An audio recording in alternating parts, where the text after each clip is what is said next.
Hi friends, welcome to my channel. Amar బాగీకి పట్టీలు చూపించగానే బాగీ ఊహల్లో తేలిపోతూ ఉంటుంది.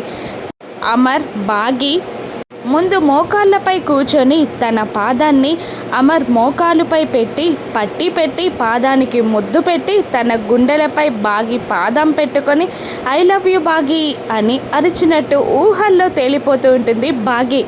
ఇక ఊహల్లో తేలిపోతున్న బాగీని అమర్ పట్టీల శబ్దంతో ఈ లోకంలోకి తీసుకొచ్చి ఏంటి ఏమైంది అని అడుగుతాడు.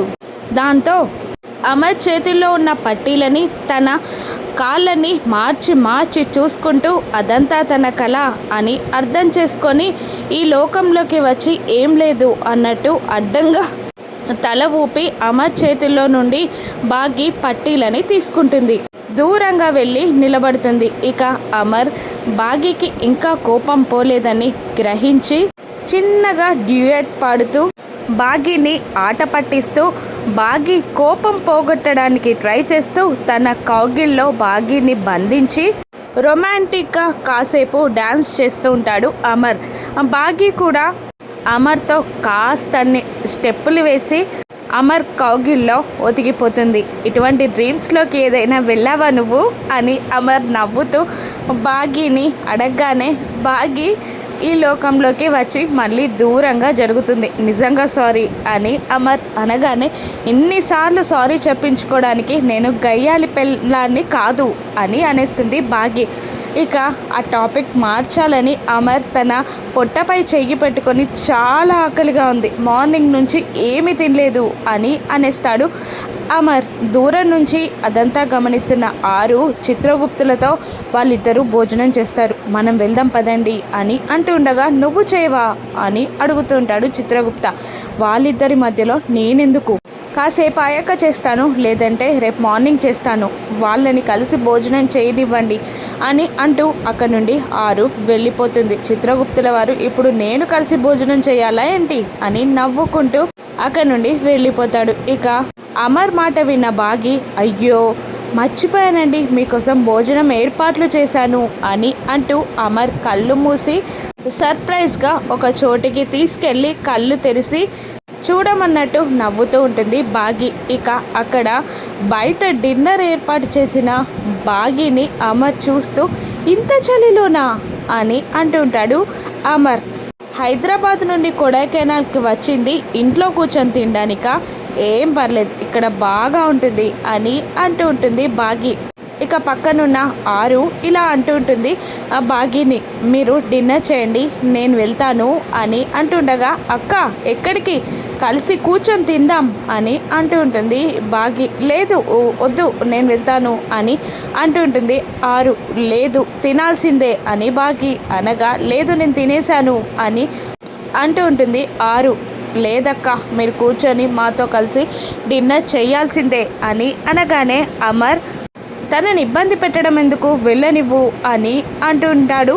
అప్పుడు బాగి లేదండి అక్క తినలేదు అని అంటూ ఉంటుంది బాగి. అప్పుడు ఆరు షాకింగ్గా అమర్ షాకింగ్గా బాగి వైపు చూస్తూ ఉండగా వాళ్ళ చూపులని గమనించిన బాగి అక్క తినలేదని నాకెలా తెలుసు అనుకుంటున్నారా, ఏ రాత్రైనా అక్క నా కోసం మాత్రమే తినకుండా కూర్చుంటుంది, అటువంటి అప్పుడు ఈరోజు నేను తినంది అక్క తిందంటే నేనెలా నమ్మగలను, అక్క ఇంకా తినలేదు నా కోసమే వెయిట్ చేస్తుంది, నేను తినలేదు కాబట్టి అక్క కూడా తినదు, రా అక్క కలిసి తిందాం అని అంటూ ప్లేట్లో భోజనం వడ్డించి కూర్చోమని ప్లేట్ అందిస్తుంది ఆరుకి బాగి.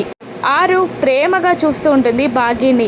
బాగి ప్రేమని అమర్ కూడా అర్థం చేసుకుంటాడు. ఆ తర్వాత అమర్కి వడ్డిస్తుంది. ఇక్కడ కూర్చోండి సార్ అని ఆరు అంటుండగా పర్లేదు కూర్చో అంటూ బెంచ్ పైన కూర్చుంటాడు అమర్. ఇక తను కూడా వడ్డించుకొని తింటూ ఉంటుంది బాగి. ఆరు బాగి ముచ్చట్లో పడిపోతారు. అమర్ వాళ్ళిద్దరిని చూస్తూ చాలా సంబరపడిపోతూ ఉంటారు. ఈ ముగ్గురిని చూసి చిత్రగుప్తుల వారు మనసులో నవ్వుకుంటూ ఉంటారు. ఎంతైనా నువ్వు చాలా మంచిదానివి, నువ్వు ఈ జన్మలో చేసుకున్న పుణ్యమే నువ్వు పోయాక కూడా నీ రక్త సంబంధంతో కలిసుండే ఛాన్స్ నీకు వచ్చింది, నువ్వు ఉన్నంతకాలం నిన్ను ప్రేమించే మనుషుల మధ్యలో హాయిగా ఉండు అని మనసారా కోరుకొని అక్కడి నుండి వెళ్ళిపోతారు చిత్రగుప్త. వాళ్ళలా డిన్నర్ కంప్లీట్ చేస్తారు.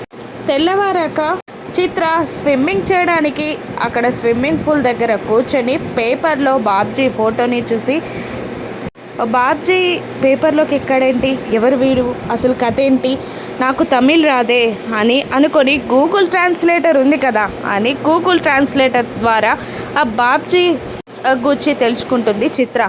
అంటే లెఫ్టినెంట్ అమరేంద్ర అరుంధతిని చంపింది మనోహరి మనిషి ఇతనేనా, ఇప్పుడు బాగీని కూడా వీడి చేత చంపించాలని చూసి దొరికిపోయాడా బాబ్జీ, మనోహరి కూడా దొరకనుందన్నమాట.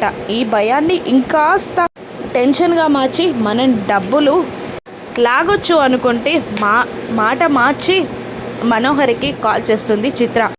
దొరికిపోయావా అని అంటుండగా, మళ్ళీ ఎందుకు కాల్ చేసావు, నేను చాలా కోపంగా ఉన్నాను ఇప్పటికే అని అంటూ ఉంటుంది మను.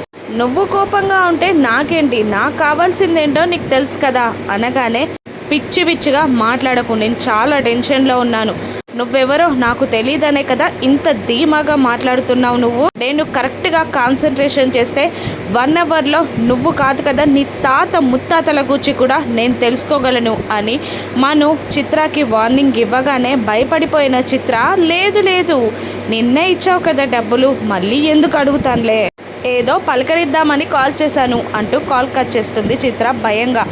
ఇక మనోహరి కోపంతో పండ్లు నూరుకుంటూ ఉంటుంది. ఇక చిత్ర, అమర్ సార్ నన్ను చూశారు కదా, మనోహరికి చెప్పలేదా, ఈ టెన్షన్స్లో పడి మర్చిపోయారా అని అనుకుంటూ ఉంటుంది. ఇక ఎలాగైనా బాబ్జీని కలవడానికి మనోహరి స్టేషన్కి వెళ్ళాలి అనుకొని స్వెటర్ తీసుకొని బయటికి వస్తూ ఉంటుంది. ఇక్కడ లాన్లో పిల్లలు రాథోడ్ ఆరు ఆడుకుంటూ ఉండగా బాగి ఎంకరేజ్ చేస్తూ ఉంటుంది. అమర్ టీ తాగుతూ ఉంటాడు. మనోహరి బయటికి వెళ్ళడం చూసిన బాగి, ఎక్కడికి వెళ్తున్నారు మనోహరి గారు అని అంటూ ఉండగా, శివాలయానికి అంటూ ఉంటుంది మను. ముందు చెప్తే మేమందరం వచ్చేవాళ్ళం కదా అని అంటూ ఉంటుంది ఆరు. సడన్గా వెళ్తున్నా అని అంటూ ఉంటుంది మను. మేడం, మేము బాబ్జీని కలవడానికి స్టేషన్కి వెళ్తున్నాం, మీరు వస్తారా అని రాథోడ్ అడగగానే, నేను రాను అని అనేస్తుంది మను. ఎందుకు అని అమర్ అడగగానే, వాణ్ణి నేను చూడలేను అమర్ అని అంటూ ఉంటుంది మను. అప్పుడు ఆరు, లేదు మీరు వెళ్ళి చూస్తేనే కదా బాగుండేది సిచ్యువేషన్ అని అంటుండగా, ఏం మాట్లాడుతున్నావు అని అంటుంటుంది మను కోపంగా ఆరుని. అప్పుడు లేదు, బాబ్జీ నిజం చెప్పకపోతే మీరు 4 తగిలించైనా నిజం చెప్పిస్తారు కదా, అందుకే అలా అన్నాను అని అంటూ ఉంటుంది ఆరు. ఇక లేదు నేను వెళ్తాను అని మను కదులుతుంది. రాతో డ్రాప్ చేస్తాడు అని అంటుండగా, పర్లేదమ్మా క్యాబ్లో వెళ్ళిపోతాను అని మను అక్కడి నుండి వెళ్ళిపోతుంది. ఇక పిల్లలు ఒక ఆలోచన చేసి మిస్సమ్మతో మాట్లాడదామా అని అంజు అంటూ ఉండగా, గార్డెన్లో ఉంది, వెళ్ళి కావాల్సినంతసేపు మాట్లాడు అని అమ్ము అంటూ ఉంటుంది. లేదు, తనకిష్టమైన అక్క పిల్లల్లా మాట్లాడదాం, ఇది లాస్ట్ టైం అని కన్విన్స్ చేసుకుంటారు. అప్పుడు అంజు ఆకాష్ని, బ్రెయిన్లెస్ బ్రో వెళ్ళి అనామికని పిలుచుకురా అనగానే అనామిక దగ్గరికి వచ్చి, నీతో కాస్త పనుంది అని లాక్కెళ్తాడు సీక్రెట్గా. అది చూసిన బాగి, ఎందుకు ఇంత సీక్రెట్గా తీసుకెళ్తున్నాడు చూడాలి అని అనుకుంటూ అక్కడికి నడుస్తుండగా విండోల నుండి అనామిక పిల్లలు కనబడతారు. అక్కడ గమనిస్తూ ఉండిపోతుంది బాగి. ఆరులా మాట్లాడుతుంది అనామిక అని బాగి గుర్తుపడుతుందా? బాబ్జీ నిజం చెప్పేస్తాడా? రాను నెక్సెస్లో చూద్దాం.